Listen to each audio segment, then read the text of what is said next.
अ, आपसे एक निवेदन है मेरा। एक तो हम वैसे तो मैट पे बैठते हैं, लेकिन हम अपनी फॉर्म लाएंगे। हाँ, बिछा लीजिए आइए।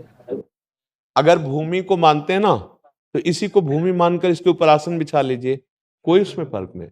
अपने भाव को देखना है। हमारी भावना थी जी। कि आप जैसी महान आत्मा के दर्शन हो जाए। नहीं नहीं, आप तो कृपा करके दर्शन देने आए हैं। जब संत कृपा करते हैं ना, तब उनका दर्शन संभाषण प्राप्त होता है। और हमें इस बात का बड़ा सुख है कि हमारे ऊपर हमारे गुरु और प्रभु की बड़ी कृपा है कि आप संत जन चल के दर्शन दिए आकर के। ये हमारा सौभाग्य, आप पधारे। पर आपका स्वागत हृदय से करते हैं। अब बाहरी आपकी जो नियमावली है उसके अनुसार हम स्वागत करेंगे। जैसे हमारे पास श्री जी का प्रसादी वस्त्र होता है, श्री जी का प्रसाद होता है। अब वह वजह से आपको स्वीकृत नहीं, तो हृदय से आपका स्वागत है। जी, हृदय से जी। बहुत कृपा करिए आप दर्शन। कृपा तो देखो आपकी भावना है, आपकी विनम्रता है ये तो, और हमारी क्या कृपा है, बहुत छोटे हैं। आपके बारे में सुना, देखा तो नहीं, खैर इतना सुना था, तो आगरे की ओर जाने का भाव था, तो सोचा कि ये रास्ते में है तो क्यों ना उनसे दर्शन करते मिलन करते हुए इस भावना से हमारा यहाँ आना हुआ। किसी भी मार्ग में जब हम चलते हैं महाराज जी, वो सब मार्ग उसी एक परम तत्व के हैं। उसके चलने के अलग अलग पद्धतियां हैं, तत्व तत्व एक ही है।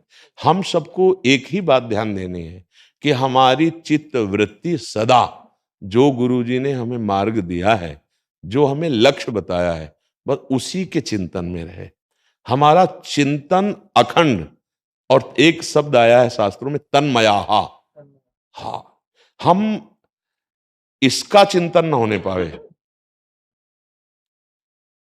नानात्व का चिंतन न होने पावे, अपने इष्ट का चिंतन, इष्ट का मतलब जो अभीष्ट है वो स्वरूप है, या हम आत्मस्वरूप सामने गुरुदेव को या आराध्य देव के किसी भी रूप को, हमारा चिंतन सतत होना चाहिए।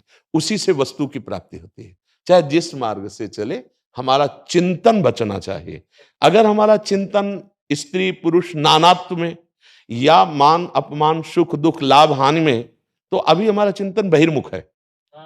हाँ, संगम त्यजेत मिथुन व्रतिनाम मुमुक्षु सर्वात्मना न विसजेत बहिरिंद्रियाणि एकश्चरन रहस्चित्त मनंत इसे युंजीत तद वृत्तिषु साधुश्चेत प्रसंगा। कहते हैं कि यदि आप मुमुक्षु हो, मोक्ष पदवी प्राप्त करना चाहते हो, समस्त द्वंद्वों से मुक्त होना चाहते हो, तो किसी भी विषयी पुरुष का आश्रय न ले। जो इंद्रियों के सुखों में मगन है, संगम त्यजेत मिथुन व्रतिनाम में मुक्षु, उसका संग नहीं होना चाहिए। अंतर की वृत्ति।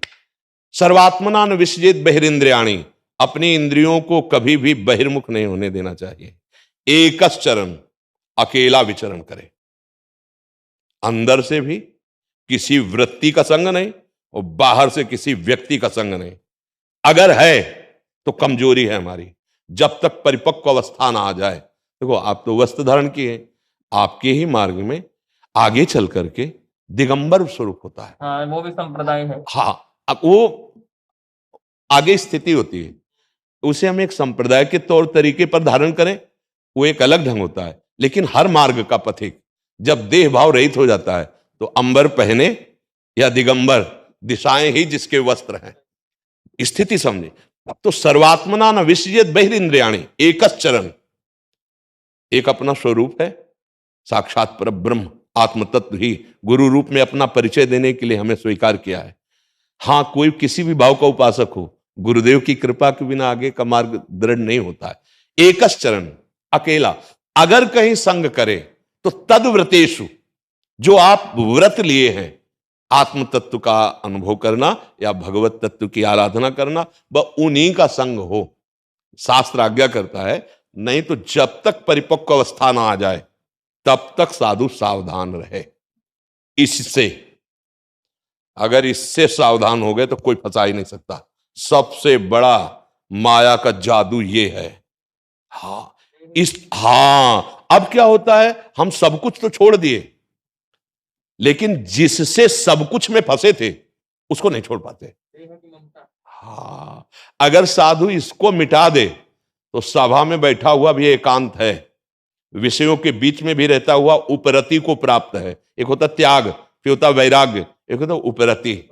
हाँ, ये मार्ग उपरति का है। वैराग्य भी एक स्थिति है, लेकिन उपरति कोई भी अपने चिंतित तत्व के सिवा कुछ है ही नहीं। सर्वान वस्तुतया निरीक्ष परम स्वराध्य बुद्धिर्मम। यदि आत्म तत्व तो एक ही है, ये सब भ्रम है, वही एक छाया हुआ है। बहुत सावधानी से निकल चलो महाराज, गुरुजनों की कृपा से आ गए हो। बस ये देखते रहना है कि जो मिटाना है कहीं वो सज न जाए। देहाभिमान, देह भाव, जिसको मिटाना है वो कहीं सज न जाए। बहुत सज करके फिर ये हमें फंसा लेता है। इतने दिनों से ये नहीं पिया, इतने दिनों से ये नहीं खाया, ऐसा ऐसा ऐसा, ये सब बाह्य क्रियाएं केवल देह भाव से है। आप अक्रिय हैं, आप निर्विकार हैं, आप न भोगता है न करता है। अभी अभी रंग में आ गए, बस हो गया। ये नानात्व का स्वप्न नष्ट हुआ कि स्वरूप बोध में स्थित हर मुनि, हर महात्मा उसी स्थिति के लिए चल रहा है। चाहे वो ज्ञान योग से चले, कर्म योग से चले, अष्टांग योग से चले, भक्ति योग से चले, ये रास्ते हैं। जहां गोता मारते हैं वो एक ही तत्व होता है, परमानंद स्वरूप सच्चिदानंद में प्रभु। इन्हीं वचनों से हम आपका स्वागत करते हैं। कोटि साहब प्रणाम, धन्यवाद।